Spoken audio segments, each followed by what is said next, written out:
नमस्कार, good evening सभी aspirants का एक स्पेशल और खास सेशन में आप सभी का स्वागत है। क्योंकि अभी तक जो हमने बातें कर रही हैं दोस्तों, वो क्लासें एकेडमिक और पढ़ाई से हटकर बातें करी नहीं है। और आज की जो क्लास है, क्लास एक्चुअली होगा नहीं, this is the exam discussion, pre exam discussion हम करने वाले हैं और बातें करने वाले हैं आपस में कि कैसा आ सकता है पेपर। कुछ स्ट्रेस रिलीज वाली चीजें करने वाले कि आपका स्ट्रेस कम हो।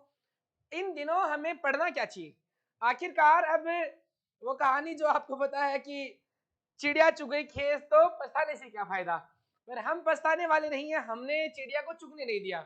हमने काफी पढ़ाई की है, पर अब जो बचा हुआ टाइम है इसको कैसे मैनेज हमें करना है। और क्वेश्चन और आंसर का डिस्कशन हम करने वाले हैं ना। आप लोग Q&A सेशन ये करने वाले हैं, आपके काफी सारे डाउट होंगे कि सर पेपर से रिलेटेड डाउट आएंगे, फिर कुछ एक एग्जाम को कैसे हैंडल करना है, 12 दिन में सर क्या पढ़े, बहुत लिमिटेड टाइम बचा है ना। इस तरीके की बातें बहुत सारी आपके दिमाग में चल रही होंगी और इन सारी बातों का जवाब देने के लिए और एक फ्री सेशन वाला जिसमें हम बातें करेंगे, डिस्कशन करेंगे एग्जाम पॉइंट ऑफ व्यू का, तो वो ही सेशन आज हम करने वाले हैं। गुड इवनिंग सभी को। निशी सिंह, आरती जाहिरा, प्रीति भारती, स्वाति चौधरी, सारे प्यारे बच्चों का स्वागत है। और आज मैं तुम लोगों से यही बात करने वाला हूं एग्जाम से रिलेटेड। चलेगा। गुड इवनिंग सभी को। मैं भी बैठा हूं, देखो आराम से। क्लास हमने कर चुके हैं, सेंट्रल लाइन और सेंट्रल यूनिट प्रेशर की क्लास थोड़ी टाइम पहले ही हमने खत्म की है। गुड इवनिंग सभी को। देखिए, आज की सेशन का हमारा मकसद यही रहने वाला है कि इन 12 दिनों में हमें करना क्या है।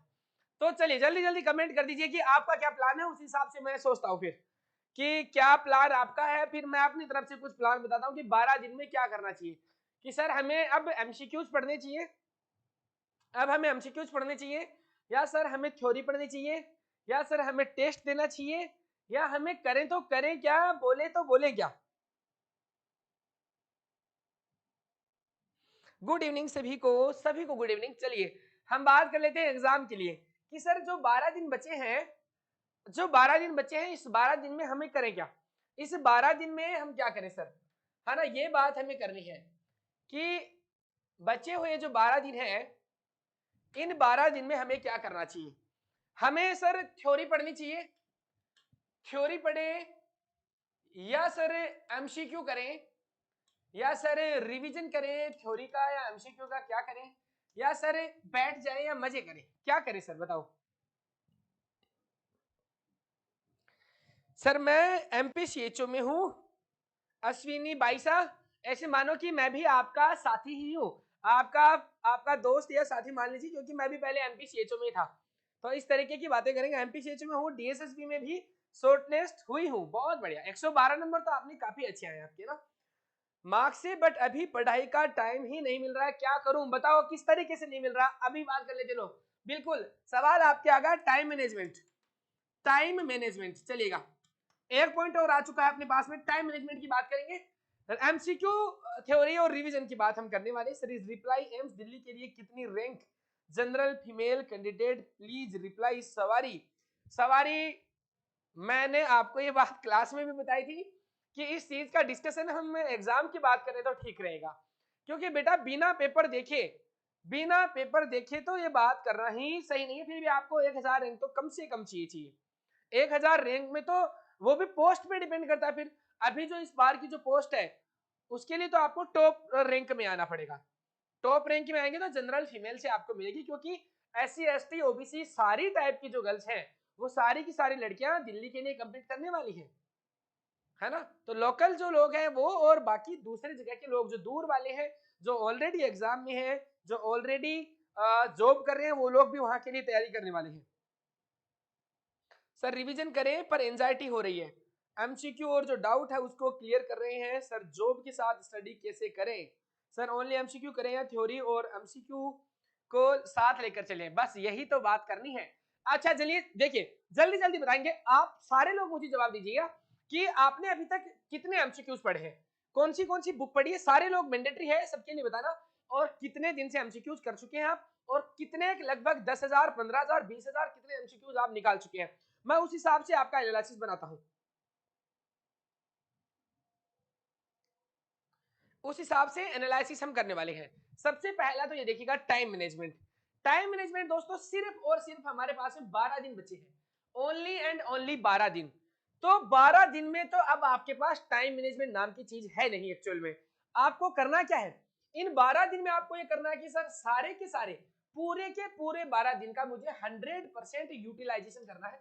और कैसे करना है, अगर आप जॉब में हैं, देखिए सुनिएगा, अगर आप जॉब में हैं तो जॉब से आपको लीव लेनी है, चाहे आपकी सैलरी कट जाए। सुन लो मेरी बात, सुन लो मेरी बात, अगर आपने मेहनत करी है, आपको लग रहा है कि यार इस बार मैं नजदीक हूँ, नियर बाई हूँ, और अगर मैं थोड़ा और मेहनत कर लूं तो मेरा सिलेक्शन हो सकता है। दोस्त 1 लाख रुपए महीने वाली तनख्वाह के लिए, इतनी जॉब सैलरी के लिए आपको आपको अभी छुट्टी ले लीजिए, जॉब वाले छुट्टी ले लो। देखिए मुझे सब चीज का पता है, सीएचओ हो आप या किसी आप एम्स में हो, एम्स में हो, चाहे आप सीएचओ हो किसी सेंट्रल गवर्नमेंट हॉस्पिटल के अंदर हो या आप प्राइवेट हॉस्पिटल में हो, किसी भी जगह पे हो, आप बोल दीजिए मैं नहीं आ सकता या सकती, मेरी तबीयत खराब है या मैं बीमार हूं या प्रिपरेशन के नाम से छुट्टियां मिल रही है तो बहुत अच्छी बात है, नहीं मिल रही तो आप जाओ मत, आपका कुछ भी नहीं होने वाला। यही बात करने वाले कि सिलेक्टेड टॉपिक पढ़ेंगे या एमसीक्यू पढ़ेंगे, क्या करने वाले हैं सुनिएगा। पहला तो टाइम मैनेजमेंट का देखो, टाइम मैनेजमेंट में आपको क्या करना है, अब 12 के 12 दिन आपको करना है। देखो होली दिवाली त्योहार अब तो कोई है नहीं, शादी वादी में भी नहीं जाना है, प्लीज मेरी रिक्वेस्ट है, शादी वादी का सीजन चल रहा है, शादियों में मत चला जाना वरना आपकी शादी कभी नहीं होगी, फिर याद रख लेना, क्योंकि अभी सगाई वगाई होना बहुत मुश्किल काम है। जब तक आप नौकरी नहीं लगेंगे, स्टेबल नहीं होंगे, मेंटल प्रेशर है इतना। तो ऐसा मत कर लेना कि यार 2 दिन की तो बात है एग्जाम में, एग्जाम के 12 दिन में 2 ही दिन की बात है, शादी में जाके आ जाता हूँ। 2 दिन जाने का मतलब है दोस्त 10 ही दिन बचे, उनमें से भी 2 दिन काट के मतलब 20% आपके चांसेस खत्म हो जाएंगे, 20% चांसेस आपके कम हो जाएंगे। Good evening Priyanka Singh, target है और टीएनसी और थोड़ा प्यार है, दो ठीक है। इसका मतलब है कि आपने एमसीक्यू ठीक ठाक कर रखे और कितनी बार पढ़ रखे हैं ये भी मेरे को आप बताना कि किताबें कितनी बार पढ़ी है। अब 12 दिन के अंदर आपको क्या करना चाहिए, इस 12 दिन में हमें क्या करना चाहिए, थ्योरी में, एमसीक्यू में और रिवीजन में। अब देखिए दो टाइप के बच्चे हैं, दो टाइप के बच्चे हैं, दो टाइप के बच्चे कौन से हैं, एक तो ऐसे बच्चे हैं जो एमसीक्यूज बहुत सारे कर चुके हैं। देखिए दो टाइप के बच्चे हैं, थोड़ा सा मैं मोटिवेशन भी आपको दे ही दूंगा आज, आज आपका स्ट्रेस ही दूर करना है, पेपर कैसा आएगा सब सारी चीजें बात कर रहे हैं। देखिए दो टाइप के बच्चे होने वाले हैं, दो टाइप के बच्चे कौन सी होंगे, एक टाइप के बच्चे ये हैं जो सर हमने बहुत सारे एमसीक्यूज कर लिए हैं, इनफ एमसीक्यूज करते हैं, इनफ एमसीक्यू कर चुके हैं, और एक है जो लेक कर रहे हैं एमसीक्यूज में, थोड़ा सा लेक कर रहे हैं एमसीक्यू में। दो टाइप के बच्चे होते हैं, एक बच्चे होते हैं सर जितनी किताबें बनी है ना, जो फुल डेडिकेशन वाले हैं कि रात दिन पढ़ रहे हैं, उधर ही खा रहे हैं, उधर ही पी रहे हैं, उधर ही सो गए, नींद आई तो सो गए, उठ गए, ये माहौल होना चाहिए। अगर एग्जाम का 10 दिन का टाइम बचा है, 15 दिन का टाइम बचा है, 20 दिन का टाइम बचा है, तो मेरा ये मानना है दोस्त, चाहे वो बाथरूम हो, चाहे वो टॉयलेट हो, चाहे आपका स्टडी रूम हो, चाहे वो किचन हो या बेडरूम हो, हर कहीं पे भी पढ़ाई की ही बातें होनी चाहिए। पागलपन वाला टाइम यही है अंडरग्राउंड होने वाला। ये मैं जब तैयारी कर रहा था, जब नॉर्थ सेट की एग्जाम दिया था तो हमारा यही हाल था, इवन टॉयलेट जाते थे तो फोन ऐसे, फोन में क्या करना है, फोन में कुछ इंपॉर्टेंट कंटेंट है वो सर रखी फोन में, अगर रास्ते में जा रहे हैं आपको आधा घंटा मिल गया, बाय द वे आपको किसी मजबूरी बस आपको ट्रेवल करना पड़ रहा है, आधा घंटा मिल गया, उसके बाद में भी आपको आप फोन में पढ़ लीजिए, आपके पास में टाइम नहीं है, अल्टीमेट बात यह है। और इस 12 दिन के टाइम पीरियड में, इस 12 दिन के टाइम पीरियड में लगभग दोस्त मान के चलिए आपको 14 से 15 घंटे पढ़ना पड़ेगा, और सिलेक्शन वाले बच्चे पढ़ते हैं 14 घंटे, 14 घंटे बच्चे वो पढ़ते हैं जिनका सिलेक्शन होता है। इस टाइम पीरियड में आपको पागल हो जाना है, घर वाले ये बोलना चाहिए कि यार पागल होगा क्या तू, पहले तो बिल्कुल नहीं पढ़ता था और अब इतना पढ़ता है कि पागल हो जाएगा। सर मेरा फर्स्ट अटेम्प्ट है, प्रियंका सिंह 123 पहला अटेम्प्ट है, मेरा भी पहला ही था, सुन लो मेरा भी पहला ही था, और मैं भी कोई अभी जो आपको पढ़ा रहा हूं उस तरीके से इतना कोई तुरम खा थोड़ी था मैंने भी पहला अटेम्प्ट दिया था और पहले अटेम्प्ट में ही एम्स जोधपुर मुझे मिला था, और तैयारी मैंने ठीक ठाक कर रखी थी, पढ़ाई मैंने ठीक ठाक कर रखी थी। तो मैटर ये बिल्कुल भी नहीं करेगा कि आपका पहला अटेम्प्ट है, आपका दूसरा है, आपका तीसरा, आपका चौथा है, आपका माइंडसेट कैसा है, मेरी बात सुन लीजिएगा। अभी ये जो 10 दिन का टाइम बचा है दोस्तों, इस 10 दिन के टाइम पे अब ये चीजें तय नहीं करेंगी कि आपका कैसा है, अब आप कितना कर पाएंगे। अब आप अपने आप का कॉन्फिडेंस कितना बूस्ट कर पाएंगे। जैसे मैं क्लासें लेता हूँ, क्लासें बनाता हूँ, आपको पढ़ाता हूँ, मैं मोस्टली यही चीजें ऑब्जर्व करता हूँ कि सारे जो बच्चे हैं, मोस्ट ऑफ जो बच्चे हैं, मैं बेटा सबका रिप्लाई करूंगा, चिंता मत करो, हम स्ट्रेस रिलीज वाली बना रहे हैं, हम ये क्लास नहीं पढ़ रहे हैं, एकेडमिक नहीं है, ये डिस्कशन, एग्जाम डिस्कशन। तो सुनिएगा, सारे बच्चे जो है वो 90% एमसीक्यूज का जवाब आप सही देते हैं। मैं क्लास लेता हूँ या कहीं पे कुछ बुक निकालते हैं तो मोस्ट ऑफ सवाल जो आप ठीक ठाक कर देते हैं, पर ऐसा क्या है सर कि एग्जाम में हमारा नंबर नहीं आ पाता। ये बात सिर्फ और सिर्फ कॉन्फिडेंस की होने वाली है, पूरा का पूरा कॉन्फिडेंस वाला गेम अब आपको करना है। कॉन्फिडेंस कब आएगा, मैं बता रहा हूं, सच में आप मान के चलेगा, आप अपना 2 दिन खराब करके देख लो, पहली बात तो करने नहीं, पर आपको फील हुआ होगा कभी आपने 2 दिन फील किए, खराब किए, और उसके बाद में जो गिल्ट हुआ ना भाई साहब, जो गिल्ट आपके अंदर हुआ है, वो गिल्ट आपके कॉन्फिडेंस की बैंड बजा देगा, वो गिल्ट जो है वो आपका बैंड बजा देगा कॉन्फिडेंस की। तो वो गिल्ट नहीं होना चाहिए, और वो गिल्ट कब नहीं होगा, चाहे आपका सिलेक्शन हो या नहीं हो, वो आगे की बात है। ये जो 12 दिन बचे हैं ना, इनमें दुनिया की कोई भी ताकत आ जाए, दुनिया की कोई भी ताकत आ जाए, आपका 1 मिनट भी आपकी इजाजत के बिना खराब नहीं होना चाहिए, आपकी इजाजत के बिना 1 मिनट भी खराब नहीं होना चाहिए। प्रियंका बोलिए, आवनी भाई साहब मैं एमपी कहाँ पोस्टेड है? सर मेरा फर्स्ट अटेम्प्ट है, ठीक हो गया सर, प्लीज एक बार सीएचएन और फार्मा का एडवाइस दे दीजिए। फार्मा के लिए मैं बैठा हूँ, सीएचएन की मेरी बात चल रही है ना, सीएचएन में मेरे पास इनफ कंटेंट है, तो अगर पॉसिबिलिटी बनती है तो I will try, otherwise pharma, anaesthesia और पीडियाट्रिक, ये तीनों तो मैं आपको चिंता नहीं होगी। उसके अलावा कॉन्फिडेंस नहीं आ रहा, कॉन्फिडेंस आएगा सर, गिव योर ब्लेसिंग्स, मेरी ब्लेसिंग तो आपके साथ ही है, तभी देखो आज मैं फ्री हूँ, आज मेरी नाइट ड्यूटी का ऑफ है, कल मेरी वापस नाइट ड्यूटी है, तो मैं सोच रहा था बातें कर लेता हूँ बच्चों से। रोकी सर मेरा डीएसएसबी में 118 बहुत अच्छे मार्क है, रोकी मार्क है एंड शॉर्टलिस्टेड हूँ, बट मेरी एक प्रॉब्लम है, बताओ प्लीज। जब मैंने ये एग्जाम दिया उस टाइम मेरी 4th ईयर रनिंग थी, आरएन आरएम नंबर नहीं आया, आए थे, डीवी करवाऊं या नहीं करवाऊं? डीवी तो करवा लीजिए, अब आपकी किस्मत है। कभी कभी क्या होता है कि मेरा फ्रेंड का ही मैं बताता हूँ, एक एम्स है, एम्स का नाम नहीं बताऊंगा, उस एम्स में हुआ था कि उसने फॉर्म भर दिया और डीवी भी बाद में आया था, उसका आरएन आरएम भी बाद में बना था, और उसको ले लिया गया, वो जॉब कर रहा है अभी, जॉब कर रहा है उसी एम्स में। तो किस्मत की बात है, इंस्टीट्यूट पे डिपेंड करता है, कभी कभी है ना, आपकी अच्छी किस्मत होती है तो कर देते हैं। अब मैं वही तो बातें करने वाले हैं, अब आपसे ही तो बातें करने वाले हैं, सुनो, यही बातें करने वाले हैं, एग्जाम से रिलेटेड क्वेश्चन गलत हो जाते हैं, पढ़ते नहीं, और वो सारी चीजें बात करेंगे। पहली बात तो अब 12 दिन में से एक टाइम 1 मिनट भी खराब नहीं होना चाहिए, 1 मिनट खराब होने का मतलब है कि 100 बच्चे आपको कुचल के बाहर रहे हैं आगे, एक दिन खराब होने का मतलब है कि 10,000 बच्चे आपको कुचल रहे हैं, और 5 दिन खराब कर दिए मतलब आप सिलेक्शन से आप बहुत दूर है, सिलेक्शन से आप बहुत दूर हैं। अब हम बात करने वाले हैं कि आपको थ्योरी पढ़नी चाहिए, एमसीक्यूज पढ़ने चाहिए, या आपको टेस्ट देना चाहिए, क्या करना चाहिए। 2 टाइप के बच्चे हैं, एक ऐसे बच्चे जो एमसीक्यूज कम किए, आप कौन से वाले हैं मुझे बताते रहिए, बात करते रहिए, जिनका एमसीक्यूज लेख है, दूसरा इनफ एमसीक्यूज है, दोनों के लिए मैं प्लान बताता हूँ। ऐसे बच्चे जिनका एमसीक्यूज लेख है, जिन्होंने कम एमसीक्यू किया है, भाई किसी भी किताब को एक बार उठा लो वापस से, चाहे आपके पास कोई भी सी भी बुक है, चाहे आप सॉन्डर्स पढ़ रहे हैं, चाहे आप पीआर यादव पढ़ रहे हैं, या टारगेट हाई बुक पढ़ रहे हैं, कोई भी किताब एमसीक्यू पढ़ रहे हैं, एक बार कर लीजिए। अगर लेख है आपका एमसीक्यूज का, तो एक बार आप कर लीजिए, और मैक्सिमम टाइम 3 दिन का आपके पास है, 3 दिन का टाइम है मैक्सिमम, इससे ज्यादा टाइम नहीं दे सकते हो आप। 3 दिन का टाइम है, 31 तारीख यानी कल की तारीख, 1 तारीख और 2 तारीख, बस ये तो 3 दिन का टाइम है। सब लगभग पीआर यादव में 5,000 के आसपास एमसीक्यू है, एक दिन के आपको 1500 एमसीक्यूज पढ़ने हैं, कुछ मत पढ़ो, तो इन 3 दिनों में एमसीक्यू के अलावा कुछ भी नहीं पढ़ना, इन 3 दिन में एमसीक्यू के अलावा कुछ भी नहीं पढ़ना है, कंप्लीट कर दो, हल्का फुल्का कॉन्फिडेंस आ जाएगा, जरूरी है।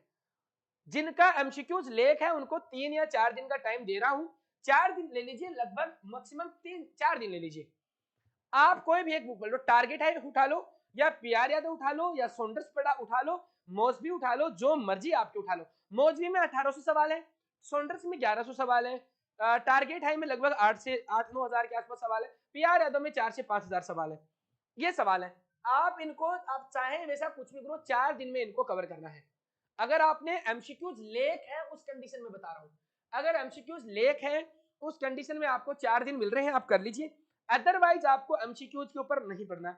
ऐसे बच्चे जिनको इनफ एमसीक्यूज है कि सर एमसीक्यू हमने बहुत पढ़ लिए, मैंने 30,000 एमसीक्यू निकाले, 40,000 निकाले, 20,000 एमसीक्यू निकाले, पीआर यादव, टारगेट आई और जितने भी टाइप के एमसीक्यूज बुक जो नॉर्मल बुक्स चलती हैं उनको मैंने 3-3 बार 4-4 बार पढ़ लिया, तो अब उनको पढ़ने की आवश्यकता नहीं है। जो शॉर्ट नोट आपने बनाए हैं ना, जो शॉर्ट नोट बनाए आपको वही पढ़ने। अब देखिएगा, अब हमें क्या करना है, अब हमें ये करना है कि जिन बच्चों ने इनफ एमसीक्यूज पढ़ रखे हैं, एक बार मैं कमेंट लेता हूं आपके, अब मेरे पास आरएन नंबर है सर, सारे डॉक्यूमेंट है अब तो बिल्कुल आपको जाना चाहिए डीबी करवाने, है ना। तारा सर मैं ऑलरेडी एम्स में हूं पर जॉब के साथ लिमिटेड टाइम में कैसी प्रिपरेशन करूं, नहीं हो रही है सर।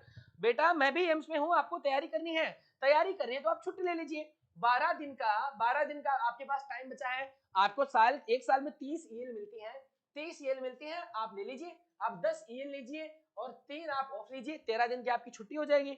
और 13 दिन की छुट्टी हो जाएगी, एग्जाम हो जाएगी आपकी। क्या पता आपका सिलेक्शन हो जाए और आपके घर के पास नियर बाय एम्स में आपको मिल जाए जॉब, तो इससे अच्छा क्या होगा। ईएलई तो कटेगी 10, मेरे लिए तो नॉर्मल है।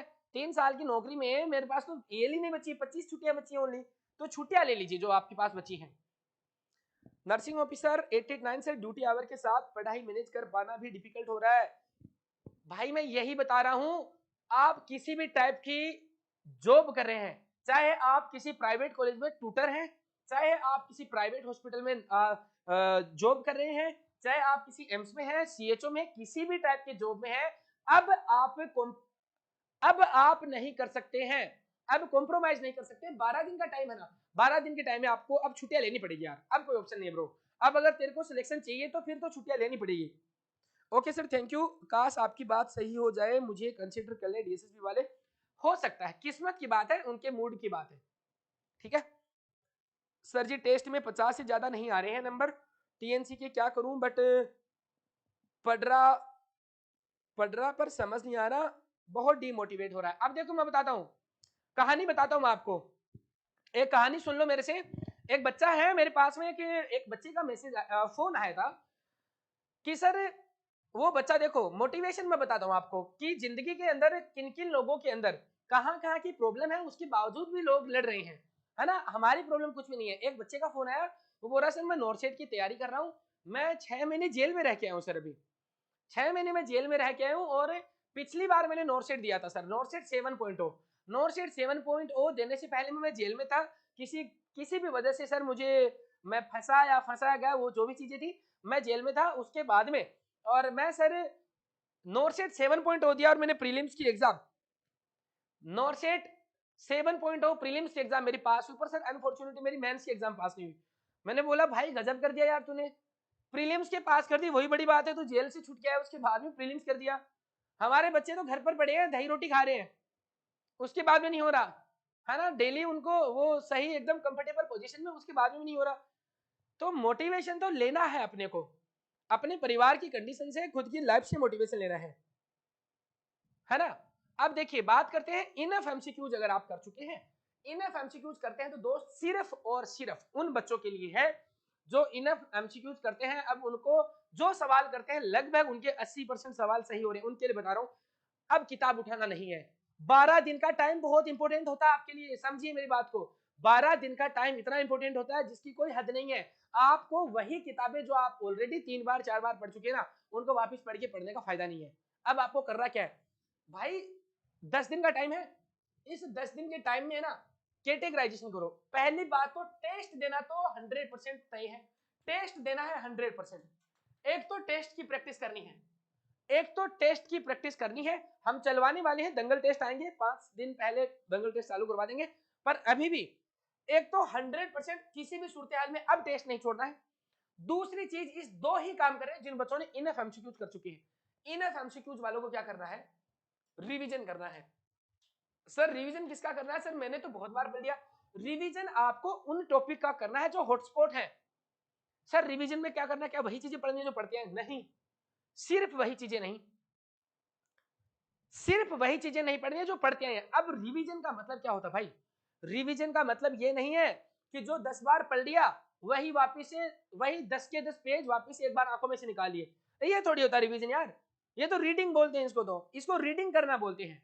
रीड नहीं करना, रिवाइज करना है। डिफरेंस है रिवाइज और रीड करने में। रीड का मतलब है जो पुराने 4 बार पढ़े उसी चीज को एक बार निपटा दिया और फॉर्मेलिटी पूरी होगी। नहीं, रिवाइज करने का मतलब है कि आपको शार्प करना है टॉपिक्स को, टॉपिक को शार्प करना है। आप 10 दिन के अंदर क्या करना है आपको, इन 10 दिन के अंदर आपको आपके एमसीक्यूज इनफ है तो आपको टेस्ट देना प्लस रिवाइज करना है। 10 दिन में आपको 100 टॉपिक तैयार करने हैं। 10 दिन में कितने टॉपिक करने हैं? 100 टॉपिक तैयार करने हैं। एक दिन में पढ़ना कितना है सर? 14 घंटा पढ़ना है सर, कम से कम 14 घंटा पढ़ना सर। 2 घंटे तो सर टेस्ट में देने हैं। मेरे पास 12 घंटे पढ़ते हैं सर। 12 घंटे में सर मुझे एक दिन के 10 टॉपिक करने हैं। एक घंटे में एक टॉपिक करना क्या है? जितनी ज्यादा एडवांस इंफॉर्मेशन आप उस टॉपिक के बारे में जुटा सको। सुनो, तैयार करने के बताओ रिवाइज कैसे करना है।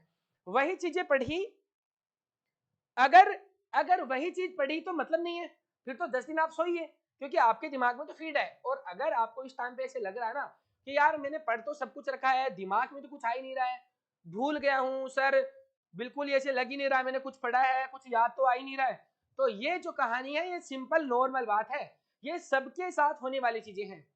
तो ये तो बिल्कुल सोचने की जरूरत नहीं है कि मेरा होगा या नहीं होगा, याद नहीं आ रहा। एग्जाम में जब बैठोगे ना तो एक की जगह 10 चीजें याद आएंगी। समझ रहे हो?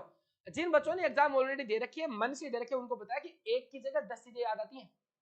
तो दिमाग रिप्रोड्यूस कर लेता है स्ट्रेस की कंडीशन में अपने आप। स्ट्रेस कौन सा? माइल्ड एंजाइटी होनी चाहिए।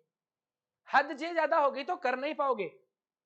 तो ये तो चिंता सबसे पहले छोड़ देने की मुझे आएगा या नहीं आएगा, भूल रहा हूं, नहीं, सवाल दिखते ही राइट आंसर अपने आप आंख बंद में जाएगा।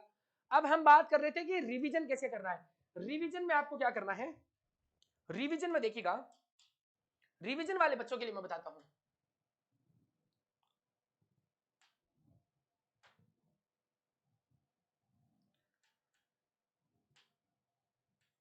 रिवीजन देखिए, रिवीजन हमें करना है, रिवीजन रिवीजन करना है, रीडिंग नहीं करनी है।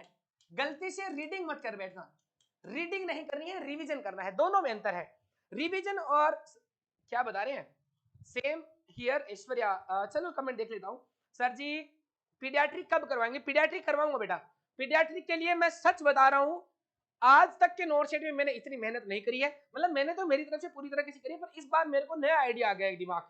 तो पीडियाट्रिक के लिए मैंने एक स्पेशल एक तैयार किया है, एक फॉर्मेट तैयार किया है स्पेशल, और उसी से मैं आपको पीडियाट्रिक करवाने वाला हूँ। और इतनी जबरदस्त और इंटरेस्टिंग होने वाली है, मैं करवाऊंगा। और मैं प्रयास करूंगा कि 8-10 घंटे की एक लंबी क्लास में उसमें मैं पूरी पीडियाट्रिक करवा दूं एक ही दिन में। बहुत मजा आने वाला है पीडियाट्रिक, मैं बहुत टाइम से उसके लिए प्रिपेयर कर रहा हूँ। चलेगा। गुड इवनिंग सर जी, गुड इवनिंग बेटा। सर नॉर्सेट 1 से भी, नॉर्सेट 1 से भी तो दे रहा हूं और पढ़ाई भी कर रहा कंटिन्यू, फिर भी टेस्ट में नंबर नहीं ला पा रहा। बताता हूं, टेस्ट की भी बात करेंगे। सर 1 तारीख से चलवा दीजिए ना दंगल टेस्ट प्लीज। बहुत ज्यादा जल्दी हो जाएंगे ना, थोड़ा 5 दिन में माहौल क्रिएट होगा। मेरी तो बहुत ज्यादा कंटेंट हो गया है, क्या पढ़ूं क्या छोड़ दूं, वही तो बात करेंगे, क्या पढ़े और क्या छोड़े उसके ऊपर बात करने वाले हैं। सेम ही रेसवरिया। अच्छा सर क्या आप बता सकते हो कि टीएनसी की टेस्ट सीरीज में कितने रैंक आने में थोड़ा कंफर्म हो सकता है कि रैंक आ सकती है? याद रखिएगा टीएनसी की पिछले 4-5 साल का तो मैं पैटर्न बता रहा हूं आपको। 4-5 साल का पैटर्न है कि टीएनसी नर्सिंग की टेस्ट सीरीज में जो रैंक आएगी ना, पूरी संभावना है भाई, मजाक नहीं कर रहा, उससे नीचे रैंक आने की संभावना बिल्कुल कम है।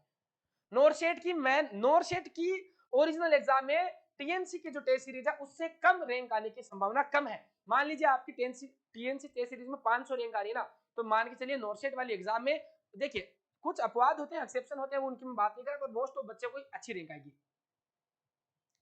सर प्लीज दंगल टेस्ट 1 अप्रैल से चालू करो। सर मैराथन लेना प्लीज करवाओ सर पीडियाट्रिक्स। अरे पीडियाट्रिक करवा देंगे बच्चे, बता दिया ना मैंने। चलिएगा, अब देखिएगा, अब मैं बता रहा हूं रिवीजन करना है, रीडिंग नहीं करनी है। कि आपके पास में एक नोटबुक पड़ी है, मैंने बोला कि 10 दिन रिवीजन मारना है तो रीडिंग करनी भाई, ऐसी गलती नहीं करनी है। 12 दिन का जो टाइम है, इस 12 दिन के टाइम को मुझे 100% नहीं, 100% नहीं, मुझे 500% यूटिलाइज करना है।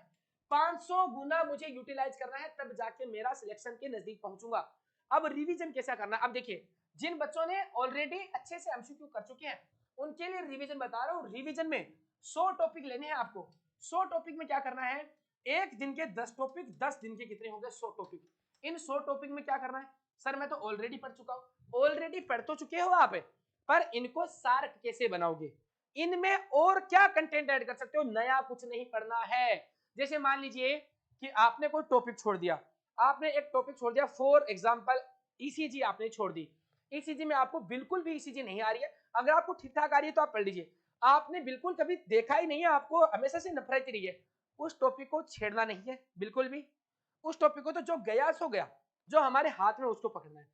1 दिन में 10 टॉपिक चूज करो, 10 दिन में 100 टॉपिक चूज कर रहे हैं, उन 100 टॉपिक में करना क्या है सर, मैं उस टॉपिक में ये कोशिश करूंगा कि नई गाइडलाइन क्या बनी है, नया अपडेट क्या आया है, या इसमें एक्स्ट्रा इंफॉर्मेशन कैसे जुटा सकता हूं, एक्स्ट्रा इंफॉर्मेशन कैसे जुटा सकता हूं। इसके लिए क्या करना पड़ेगा, इसके लिए सर मेहनत करनी पड़ेगी, इसके लिए मेहनत करनी पड़ेगी। तो ये जो 10 टॉपिक है, एक दिन में 10 ही टॉपिक करने हैं। अब आप बोलोगे कि क्या हो जाएगा, कितने में हो जाएगा, इतने में हो जाएगा, क्योंकि आपने जो 2 महीने पहले पढ़ रखा है ना, दिमाग ऐसा काम करेगा एग्जाम के टाइम पे, उसको वापस पढ़ने की जरूरत नहीं है, आप कर दोगे सही जवाब। तो इनमें 100 टॉपिक आपको तैयार करने हैं, 100 टॉपिक तैयार करने हैं, और इनको पूरा शार्प टॉपिक तैयार करना है। 100 टॉपिक बहुत होते हैं यार, सच में 100 टॉपिक बहुत होते हैं, समझिए आप बात को। जैसे मान लीजिए एबीजी है, ईसीजी है, एसिड बेस इम्बैलेंस है, इलेक्ट्रोलाइट्स है, पीडियाट्रिक्स के कुछ टॉपिक है, मेडिकल हेल्थ नर्सिंग के कुछ टॉपिक है, जैसे मायोकार्डियल इंफ्राक्शन है। अगर ऐसे 100 टॉपिक तैयार कर रहे हो, कुछ बचता है क्या, बचता तो है पर इतना नहीं बचता।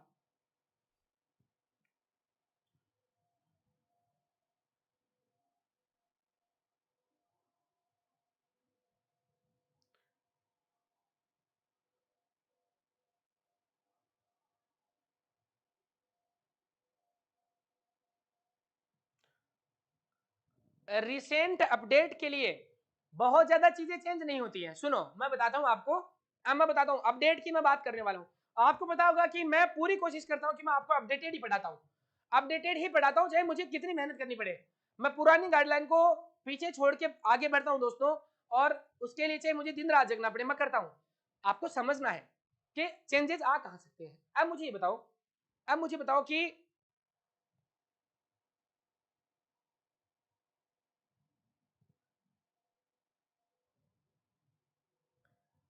सर वीडियो एमसीक्यू कैसे रिवाइज करें, सर नॉन नर्सिंग की भी क्लास ले लीजिए।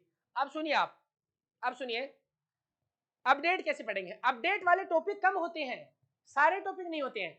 देखिए एक तो आपको सीपीआर, सीपीआर हो गया, कम्युनिटी हेल्थ नर्सिंग में आपको अपडेट पढ़ने, और अपडेट आती है प्रोग्राम्स में अपडेट आती है ज्यादा, ठीक है। स्टेटिक्स जो है, स्टेटिक्स के आपको अपडेट देखने हैं। उसके बाद में दोस्तों जो इन्फेक्शन होता है ना, किसी भी टाइप का इन्फेक्शन होता है, सेप्सिस होता है, जैसे नियोनेटल सेप्सिस है, या मेनिंजाइटिस है, या ट्यूबरकुलोसिस है, ऐसे जो टॉपिक है इनमें अपडेट आते हैं। क्या अपडेट आते हैं सर, या तो ड्रग का अपडेट आता है, मेडिसिन का अपडेट आता है, या फिर अपडेट आता है सर पैथोजन का, माइक्रो ऑर्गेनिज्म का आता है। तो इस तरीके के, अब एबीजी में क्या चेंजेस आएगा, एबीजी में कोई अपडेट नहीं आने वाला, एबीजी में कोई अपडेट नहीं आएगा। अपडेट कहां आ सकता है, सीपीआर में आ सकता है, ड्रग में आ सकता है, एटीएलएस में आ सकता है, ट्रोमा में आ सकता है ना, ऐसी चीजों में अपडेट आते हैं। अब फ्रैक्चर में क्या अपडेट आएगा, फ्रैक्चर में कोई अपडेट नहीं आएगा। अपडेट आएंगे जहां पे जो वेरिएबल चीजें हैं, वो चीजें आपको देखनी है, वो चीजें आपको देखनी है। 2-3 साइटें हैं, देखो एक तो एम्स दिल्ली की खुद की वेबसाइट है, उसमें प्रोसीजर है, देख लो। अभी बता दो, AIIMS Delhi sir important topic की लिस्ट बना के दे दो, हम वहां से कर लेंगे। इंपॉर्टेंट टॉपिक वही है जो आपको भी लगते हैं और मेरे को भी लगते हैं, सबको वही लगते हैं। अपडेट कहां से देखने, एक तो एम्स दिल्ली की खुद की वेबसाइट है, वहां पे बार बार विजिट करते रहा करो, वहां पे प्रोसीजर के अपडेट आते रहते हैं, प्रोसीजर के अपडेट आते हैं, प्लस वहां पे पीडीएफ जो है उनकी ऑफिशियल वेबसाइट पे रहती है।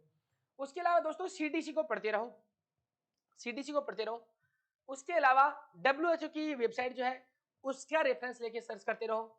उसके अलावा क्या करना है, सुनो, जो बुक होती है ना, ऑथेंटिक बुक होती है, ऑथेंटिक बुक को आपको रेफर करना है। अभी आपके पास टाइम नहीं है, मैं टॉपिक का बता रहा हूँ, सिर्फ टॉपिक का बता रहा हूँ मैं। अब आपके पास इतना टाइम नहीं है कि आप इतनी मोटी किताब लेके बैठे हैं और उसमें सिर्फ एक टॉपिक को लेने में आपने 5 घंटे लगा दिए, नहीं, ऐसा बिल्कुल नहीं करना है, ऐसा बिल्कुल नहीं करना है। बाकी फिर मैं यहाँ पे पढ़ाऊंगा तो मैं भी आपको अपडेट बताने वाला हूँ।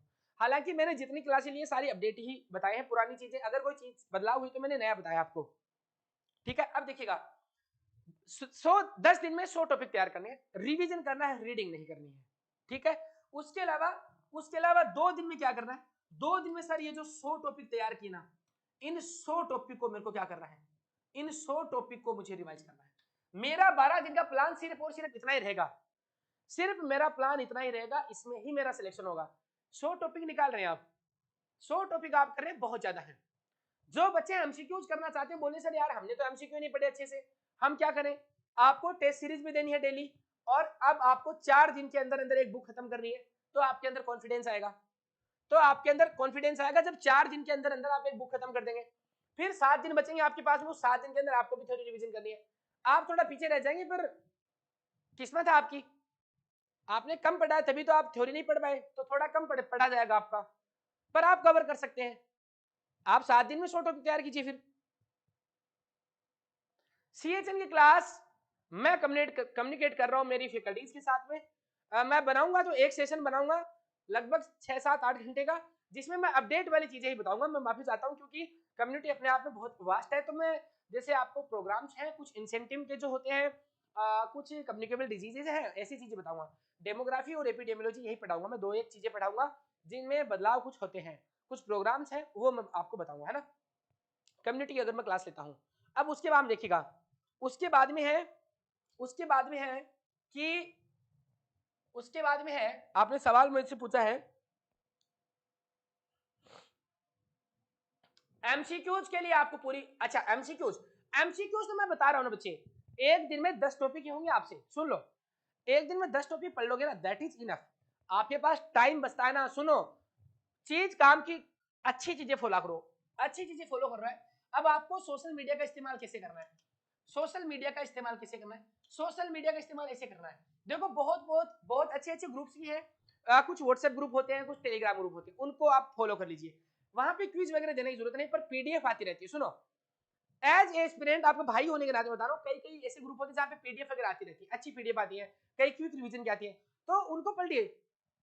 जैसे मान लीजिए, एक तो देखो मैं एक चीज बता रहा हूँ, इन 10 दिन के अंदर करना क्या है, 100 टॉपिक हो गए, 100 टॉपिक हो गए, सारी की सारी क्लास। मैं ये नहीं बोलता अगर आप मेरे को पसंद करते हो तो सिर्फ मेरी क्लास देखो, आप मेरे को पसंद नहीं करते, मेरी क्लास में आपको लगता है कि यार मेरे में वो, मैं जो पढ़ाता हूँ वो इतना पावरफुल नहीं है कि वो एग्जाम पास करवा दे, जो टीचर आपको पसंद है उसकी पढ़ लीजिए।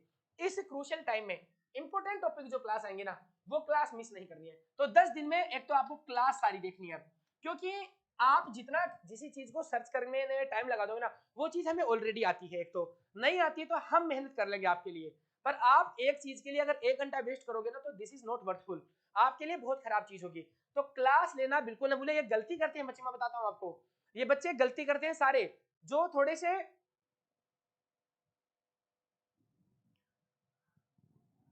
अभी देखो एक मस्त चीज बताने वाला हूँ, थोड़ा सा वेट करो, पेपर के लेवल की बात कर ली ना आप, अभी आप बताने वाला हूँ। देखो, जो बच्चे जो डेढ़ होशियार होते हैं ना, वैसा आपको काम नहीं करना है, आपको क्लास देखनी है। सच बता रहा हूँ, अगर आप लाइव क्लास नहीं ले पाते ना, कोई फर्क नहीं पड़ता, मैं बोल रहा हूँ कि मत आओ, लाइव नहीं आना तो आप क्लास ऑफलाइन होने के बाद में 2 गुना स्पीड में देखिए, पर क्लास देखिए, क्योंकि हर टीचर जो अच्छा पढ़ा रहा है, एटलीस्ट हर किसी का नहीं पढ़ना है, आपको लगे कि सही चीजें चल रही हैं और आपको लगा कि मैच हो रही चीजें, उनसे पढ़िए, और वो टीचर आपकी काफी मदद करेगा। वो 2 घंटे में इतना पढ़ा देगा जितना आप 6 घंटे 7 घंटे में अकेले पढ़ोगे, इतनी चीजें आपको बता देगा। इस क्रूशियल टाइम में क्लास बिल्कुल मिस नहीं कर रहा है। 100 टॉपिक आपके तैयार करने हैं, प्लस पीडीएफ और क्विक रिवीजन। क्विक रिवीजन कैसे करेंगे, किसी भी सोशल मीडिया ग्रुप में, व्हाट्सएप में, टेलीग्राम में पीडीएफ वगैरह आती रहती है, और आप बहुत सारे ग्रुप में होंगे भी, तो वो पढ़नी है। सर वो पढ़ने का स्पेशल टाइम देना उसको, बिल्कुल नहीं देना स्पेशल टाइम। टॉयलेट में बैठे हो, वॉशरूम कर रहे हो, अब आपको अगर कहीं लाइब्रेरी जाना है, आधा घंटे का रास्ता है या 20 मिनट का रास्ता है, चलते चलते रास्ते में पढ़ लिया,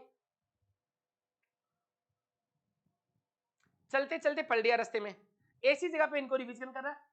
100 टॉपिक, क्लास प्लस टेस्ट, ये 3 चीजें हैं, ये जो 3 चीजें हैं ये आपके लिए 100% तय है, ये आपको आनी ही आनी चाहिए। 12 दिन का प्लान आपका ये है, 12 दिन का प्लान आपका ये है।